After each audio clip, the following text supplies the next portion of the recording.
ఉద్యోగికి ప్రమోషన్ అనేటటువంటిది ఒక గిఫ్టే తప్పించి హక్కు కాదు అని చెప్తోంది సుప్రీంకోర్టు. పదోన్నతి పొందడం ఉద్యోగికి ఉన్న హక్కు కాకపోయినా ఉద్యోగ ఉన్నతి కోసం పరిశీలనలో ఉండే హక్కు అర్హత ఉన్న ప్రతి ఉద్యోగికి ఉందని సుప్రీంకోర్టు శుక్రవారం స్పష్టం చేసింది. సబ్ ఇన్స్పెక్టర్గా పదోన్నతి ఇచ్చే విషయంలో తన పేరును పరిశీలించలేదని తమిళనాడుకి చెందిన ఒక పోలీస్ కానిస్టేబుల్ సమర్పించిన అభ్యర్థన మీద కోర్టు తీర్పు వెలువరించింది. ఒక చెక్ పోస్ట్లో పనిచేస్తున్న సమయంలో సహచర ఉద్యోగిపై చేసుకున్న కేసులో కానిస్టేబుల్పై శాఖాపరమైన చర్యలు తీసుకున్నారని, అతని మీద క్రిమినల్ చర్యలు చేపట్టారని కోర్టు పేర్కొంది. క్రిమినల్ కేసులో కానిస్టేబుల్ని అరెస్ట్ చేసిన తదనంతరం అతను నిర్దోషం తేలిందని, శాఖాపరమైన విచారణ కూడా అతనిపై చర్యను 2009లోనే పక్కన పెట్టిందని జస్టిస్ సుధాంశ్ దులియా, జస్టిస్ కె వినోద్ చంద్రలతో కూడుకున్న ధర్మాసనం పేర్కొంది.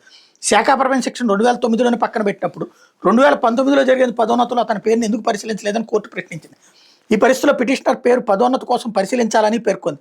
ఒకవేళ అతను పదోన్నతికి అర్హుడని తేలితే 2019 నాటి నుంచి ఉద్యోగ ఉన్నతిని అమలు చేయాలని చెప్పి స్పష్టం చేసింది. అదే సందర్భంలో ఇదేమి హక్కు కాదు, కానీ పరిశీలనలో ఉండే హక్కు అర్హత ఉన్న ప్రతి ఉద్యోగికి ఉందని తేల్చి చెప్పింది.